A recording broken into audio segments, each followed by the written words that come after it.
Hey everyone, it is Monday, and of course you know what that means. That means we start our expert series of the week, and we always start with Greg Dickerson. How you doing, sir? Doing great, Michael. How are you? I'm doing well. In this episode, we're both going to take out our crystal ball, excuse me, ball, and Crystal AirPod case. yeah, there you go, crystal AirPod case. Thank you for saving me. And we're going to try to look in the future and just take what we are seeing now, and I'll describe that in a minute, our experience of the last 20 or 30 years, and take a couple of shots at what tomorrow might look like. Does that sound like fun? Yeah. So let me paint a picture of what I'm doing now, and I'm just not sure where it's going to go. So my model for the last 2 years has been buy the junkiest house in the area, won't qualify, got to pay cash, takes usually 40 to 60% of purchase price in the repair. So it's a heavy lift. And then sell it, then stick a tenant in and then sell it to a landlord, right? We did that 51 times in 20 months.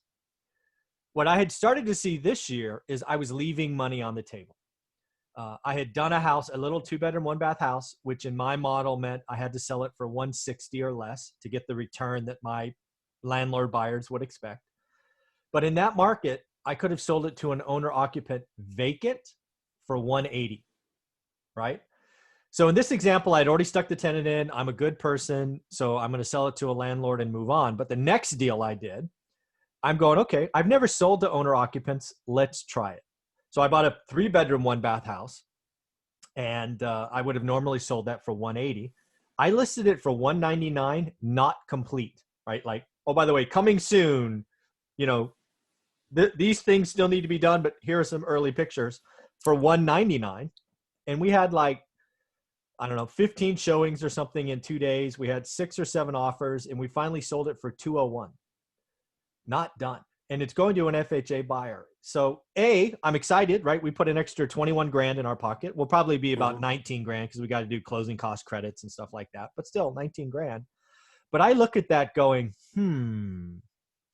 are we setting ourselves up for a real estate crash of bad debt from the FHA buyers, right? Because they come in with 3.5% down.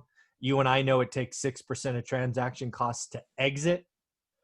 So in a year, in 2 years, in 3 years, if we don't get this behind us, could we have a problem in the future? There's a lot there. I wanted to kind of paint the story I'm seeing because I'm perplexed, and I wanted to ask a guy like you, what does that feel like? Feel free to ask me any questions if I've missed something. Yeah. So, that's interesting. And it's happening in a lot of areas. Obviously, there's a lot of retail buyers. Interest rates are at all-time lows. So house values are at all-time highs right now, pretty much everywhere. Now, there are pockets. I've got a young guy that I'm coaching in North Carolina outside of Greensboro. And, he did a house in a more rural type of location. It was still, subdivision-y populated, not like completely in the sticks, but bigger lots, 1-acre lots. And he didn't get that experience. It took him, market average days to get the property sold. It was probably 30, 45 days on the market, and he didn't have multiple offers. But some other areas of his town at certain price points were getting that same scenario. Anything under 200, and that's a price point threshold. Anything under 200 in most markets like that are getting a lot of competition, getting multiple offers, and you're seeing that FHA buyer come in that otherwise would not have been part of the equation a year, 2 years, 3 years ago.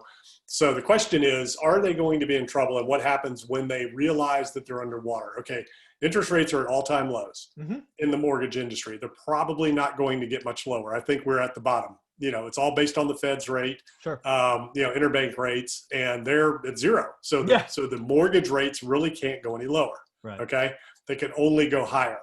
We know what happens. As interest rates go down, house prices and values go up, just like a car. The reason a car is $70,000 to $100,000 now, or a truck, is because you can finance it for 72 months. It only used to be able to be financed for 48 months. Interest rates now, the lower the rate, lower the payment, the more house you can buy. Higher the rate, higher the payment, less house you can buy. So what's happening is these FHA buyers were renters. And now it's cheaper to buy than it is to rent from a monthly payment, including taxes and insurance and maintenance. You're almost like kind of breaking even there. Certainly if you move urban to suburbs, certainly. Exactly. Yeah. Yeah. Done. Yeah, when you're talking about a $200,000 house, I mean, what is that mortgage payment after 3.5% down? 700 a month or Yeah, something? seven, eight Yeah, hundred. it's not much. Nope. 700-800 bucks a month. So I mean, that's cheaper than rent in a lot of places. So Yeah, for that's what's sure. happening. And they're still looking at the borrower. They have to have a good job. They have to Yeah, qualify. So for the sure. underwriting standards compared to 2008 and 9 Oh, are much very stronger. different, much more stringent. Mm-hmm. It's the down payment requirement that's lower. So here's the big thing. Okay. What happened in 08 and 09 was the Mm-hmm. banks were not friendly when the distress was happening and people were getting in trouble. Absolutely. And what was going on was the houses were uh, dropping in value significantly, but the interest rates were much higher. So people's payments were much higher. Mm-hmm. Mm-hmm. They were laying out a lot more cash. So they were looking at it from a strategic default standpoint and going, wait a minute, my house is worth half what I paid for it. Yeah. I'm paying exponentially twice as much as I can pay now to go rent or go buy another house somewhere else. Yeah. Let's just walk away. So what's going on now is if they're putting 3% down and they're locking in at a 2.75% interest rate for 30 years, Mm-hmm. there is no downside. If the Mm-hmm. house drops in value, by 50%, they got to live somewhere. So there's real Mm-hmm. no downside because they're going to have a principal reduction as they go along. Yeah. So I'm not sure that's going to trigger strategic defaults like it did in the past. And what people's mindset is living in a house that's equivalent to rent where they're not building any equity through principal pay down at all. Right. I'm not sure that the value is a consideration in that equation at that price point. Yeah. So I think you're right. Right. Again, I'm just playing with this because again, I'm in the market every day, and that's kind of the reason we do these channels and these interviews is we just talk, right? And we're always kind of trying to put the chessboard together so we can make decisions. So let's finish this, and then I have another topic for you in a minute that just came to me. So in my mind, right? So again, I'm thinking about the buyer that's buying this 201K house. You're right. That's a 3-bedroom house. If he was going to rent it, it would probably be $1,250 to $1,400. So his payment is lower. When you add taxes, insurance, all of that, it might be break even. But you're right. Yeah. He and his family got to live somewhere. This one is going to be completely remodeled, roof to floor, including the garage. So he would be trading down. He or she would be trading down if they had to lose it. So that's very true. They got to live somewhere. Second, unlike last time, you're right. The banks are more stringent on the meaning saying yes to a loan. Totally. But also they're more friendly on the paying, right? They're talking early, right? Forbearance and seconds and all this stuff. Very, very true.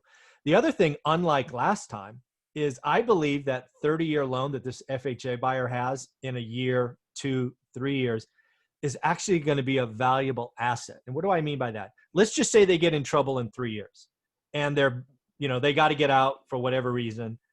I believe somebody can come in with a creative offer, right? Subject to existing financing, things of that nature.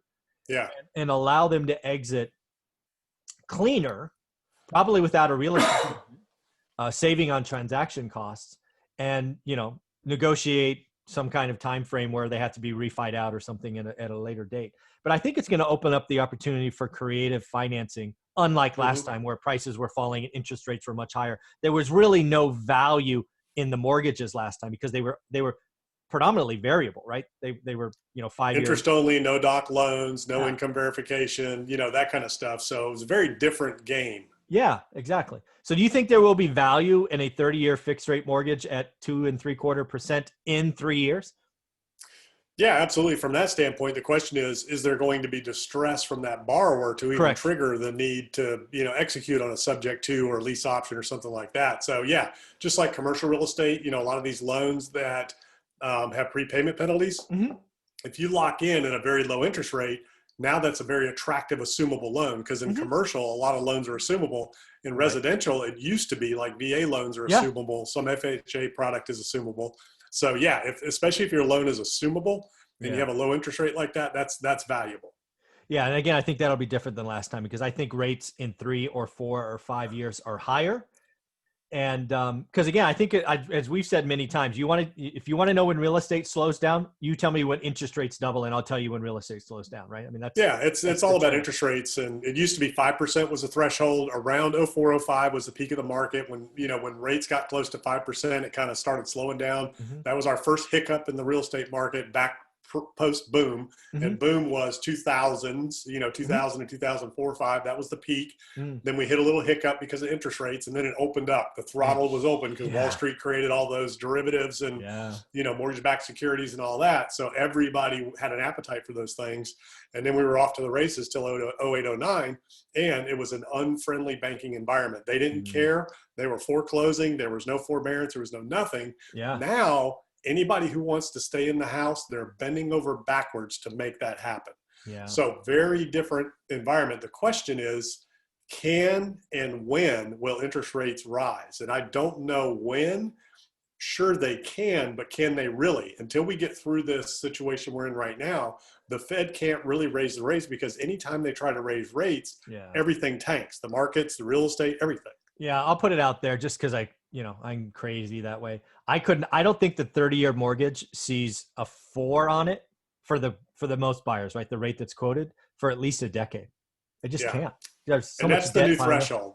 It Yeah. used to be 5, now it's 4. 4. Everybody thinks 4 is a max number, and I mean that's just crazy, nuts. right? I mean, yeah, anything under 10% used to be a good number when I got when a you and I were 7 coming and up. 8. Yeah, my first deal was 7 and an 8. Oh my god, crazy, But it's crazy. like gas prices. People get conditioned, for $3 gas or whatever your threshold is in your area. When it gets over that point, their lifestyle changes. Yeah. So in terms of interest rates right now, anything in the 3s is good, but now in the 2s, I mean, every time it goes low, it conditions people to think and have a Yeah. ceiling that they don't want to go beyond. So it's going to be really interesting to see, how, because rates don't have to change a whole lot to get back up into the mid 3s and close to 4, Yeah. the basis, Oh, so for I sure. mean, Yeah. yeah. But the Fed has said, we want inflation. We're not going to raise rates. They want to try to spur inflation, and until you get demand back at the consumer level, you're not going to see any real inflation where it counts. Yeah. Asset inflation isn't real inflation. That doesn't Correct. count. No, it doesn't count. Absolutely. And I think right now the Fed is far more worried about deflation than inflation. I mean, we'll hear what they have to say. Powell will speak Wednesday, the last Fed meeting before the election. So it'll be interesting what he has to say. So the other idea I had for you, and again, I've been playing with this in real time. I was looking for deals over the weekend. So this is in real time. And this is the riddle I'm playing with, right? Affordable housing in my area is a problem, right? There isn't any. And frankly, prices are going up. However, we have a part of town, just, call it whatever you want. There's a part of town that has older housing stock. Think 1950s. Every house is different, all on quarter-acre lots or thereabouts, 7,500 to 10,000 square feet. No real parking per se. It's a lot of street parking, just older neighborhood, right? I would guess right now that neighborhood is probably 60-40 renters versus owners. And it might even be 70-30, right? Wow. It's a part of town that landlords like myself, like I actually saw somebody sent me a report one time that said I am number 10 largest owner in that zip code. Right? They showed the spreadsheet. It was crazy. I was like, I didn't know that. But anyway, so lots of landlords are there. And I am wondering, and you can tell when you drive down the street, right? Like every fifth house has really green grass, and then the other 4 are clearly renters, right? It's just, there are signs that you can see, owner versus renter, right? I'm wondering, because they're smaller, right? They're usually 2 bedrooms. Some of them are 3s. There's even a few 1s in that area. It's just an older area. I am wondering, because you could pick up one of those houses today for like 125 to 160.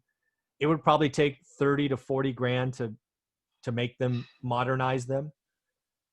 But, we could turn that into an owner occupant neighborhood pretty easily given FHA lending today. I'm wondering, what do you think about that idea? Because I think landlords, at least in California, are getting pretty stressed with all the regulation and all of that. What do you think about going to older neighborhoods and trying to solve, home ownership one house at a time, kind of in those focus areas? The problem I see is it's not new housing, right? It's not the 3-bedroom, 2-bath, 2-car garage, all of that. It's, it's a 920 square foot, 2-bedroom, 1-bath, no garage. But again, the price point's lower. Like a 3.2 brand new in my area now is 400. You could probably sell these for 220. Does that make any sense to you? Yeah, and you're seeing that happen. So you're talking about from a buy, fix, and flip standpoint. Yeah, and again, I'm really talking about focusing in on an area, right? You can always find deals outwards. I'm saying, hey, if you want to focus on affordable housing, let's go turn this neighborhood, which is 70-30 renters versus owners, into 80-20 the other way by upgrading, I don't know, 50% of the housing stock. Yeah. Well, that takes an appetite on the part of the owners, the landlords to sell. So number one, you need inventory. So I don't even know Sure. what that looks like. Is there even any inventory in that area? There's certainly some, but again, you could market to them. There's a lot of Mm-hmm. nonsense going on, right? You could go direct. You could also, Yeah. I think, Target the landlords. yeah, exactly. And then again, one of the things you've seen with landlords is once somebody starts doing it in an area and profiting, they figure it out. Mm-hmm. Right? It'll pull. I don't know. This is the answer I'm seeing is home ownership is good. FHA buyers good. Affordable housing is the missing link, right? I don't think in my market, an affordable house for the average person is 400 grand. So how can I find housing stock and create it for 250? Mm-hmm. That's probably not a new build, right? In my market anyway. So Yeah, that's what I'm trying to figure out. Townhouses. I mean, there's some markets that they can build, at that price point, brand new, but mostly townhouses. But yeah, I mean that's a great solution. The question is, producing the inventory is the key there, and what is the real demand in that area when houses do come up for sale? Yeah, so people are going to want to live there. Yeah, I'm actually going to check that. I talk to real estate brokers there all the time. I'm going to ask them about this zip code and figure out how fast stuff is selling. Yeah. And then, from a business model standpoint, so if you're just doing it to create opportunity, that's great, but there's not a lot of money to be made a lot of times at that price point, relative to the risk that you have to take. So you have to determine, what are you willing to do and how do you make that model work? And then you could do a lot of times at that level, a lot of people won't qualify either, it just really depends on your buyer pool, who wants to be there.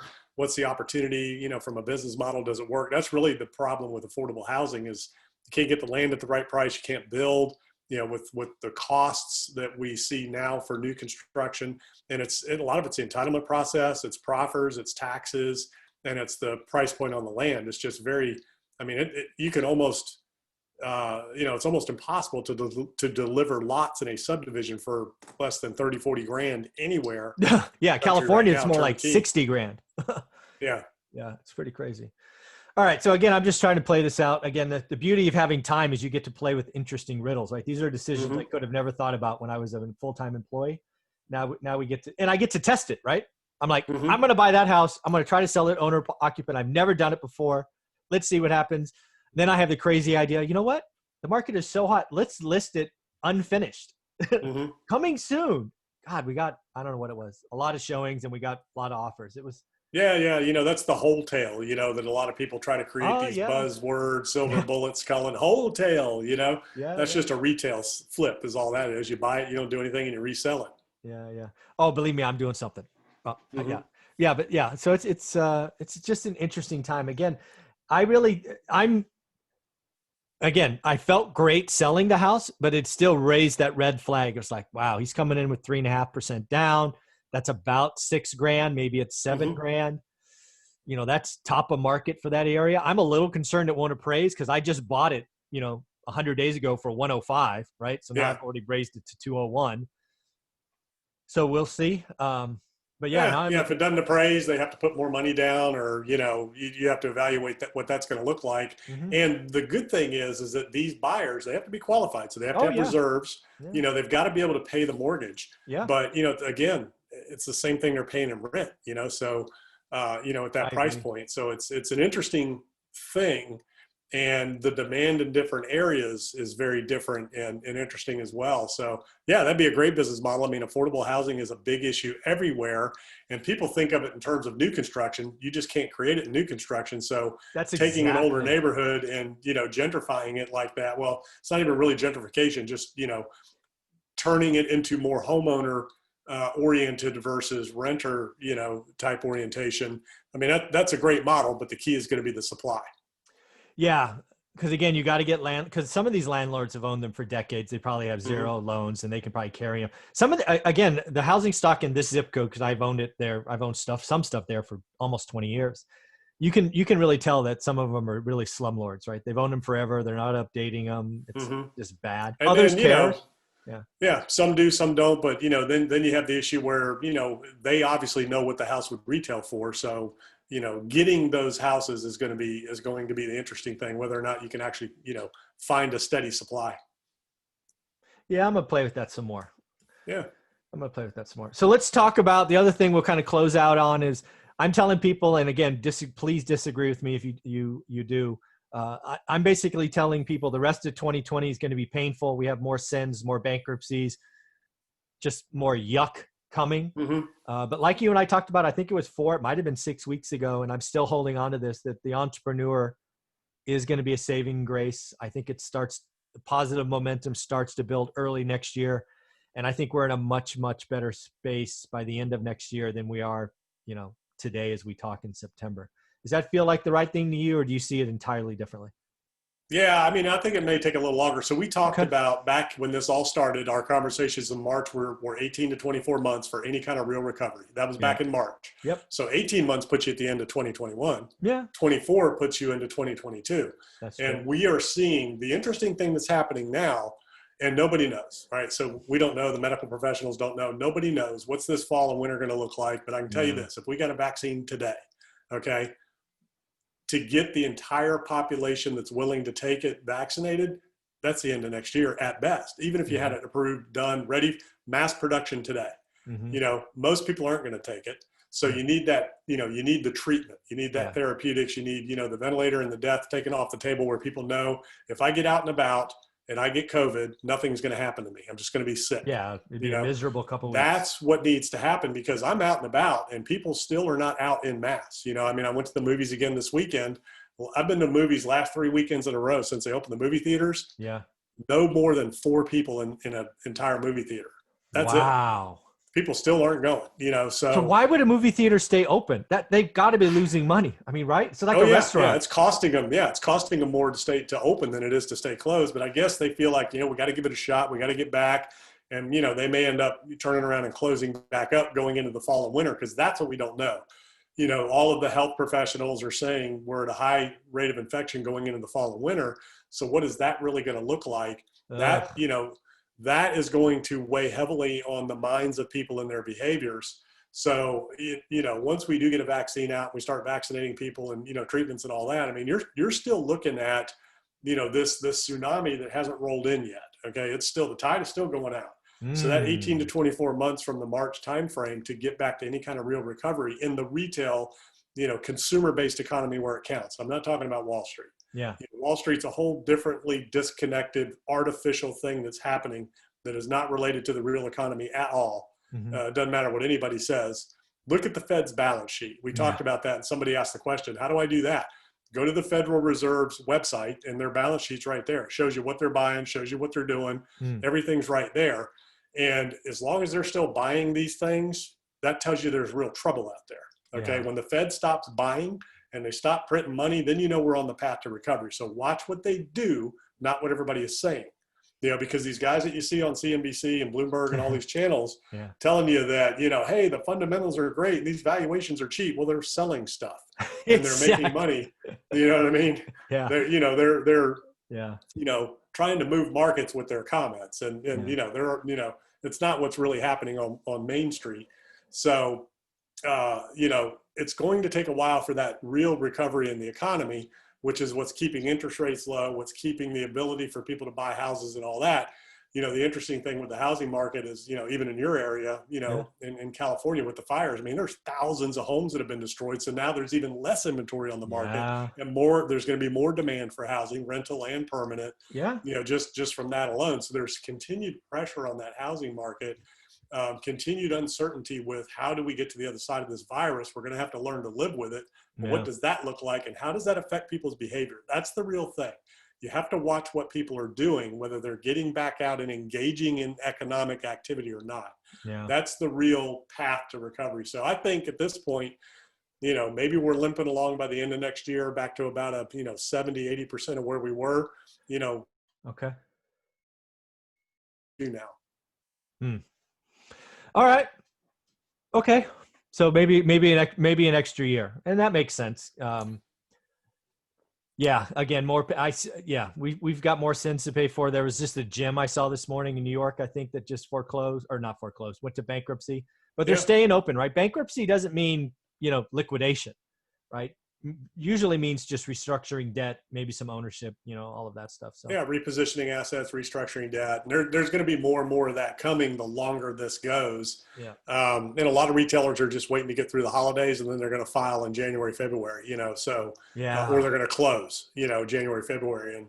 And, so we're seeing a lot of that in our area with shopping mall tenants, J.C. Penney's, Belk, companies like that, big ones, that are just limping along right now. So, that's just from the recovery. So to your point, yes, there's going to be a lot of opportunities for entrepreneurs in the real estate space and the, hmm in the business space, things like that, to step in and, reopen these things as the economy comes back. So that will create opportunity as we go along.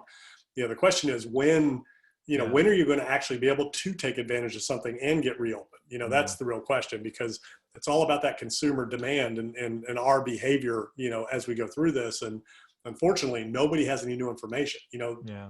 Nobody really understands this virus. Yeah. So what I take from the three topics we did today is single family homes, space is good, suburb living, FHA buyers are still the place to play today. Housing is the hot spot in the economy today, right? It is Mm-hmm. the, hey, look, everybody look, housing is doing really, really well. It typically is only 10% of GDP. It probably will punch above its weight class here shortly. Maybe it's 12, maybe it's 13, but it's not a huge mover. Um, but yeah, I think again, space is good. My area, again, right? A lot of the fire, not a lot, several of the fires are up by Fresno. You're right. They're losing thousands of homes and they have to live somewhere. So they're going to Yeah. come to the proper city proper and be renters or owners. So interesting times. Any Yeah, closing we are a comments? consumer-based economy, so that's the thing that everybody needs to keep in mind. Forget Wall Yes. Street, forget what Yes. they're doing and saying. Watch the We are consumer. a consumer-driven, consumer-based economy, so we have to get back to producing and consuming goods in order for real recovery to happen. That's why I keep telling people I only watch two things. One is the consumer and the other is cost of capital, because those Yeah, are the two variables for me. So Greg, I want to appreciate your time today. Thank you very much. It's been a lot of fun. yeah, man.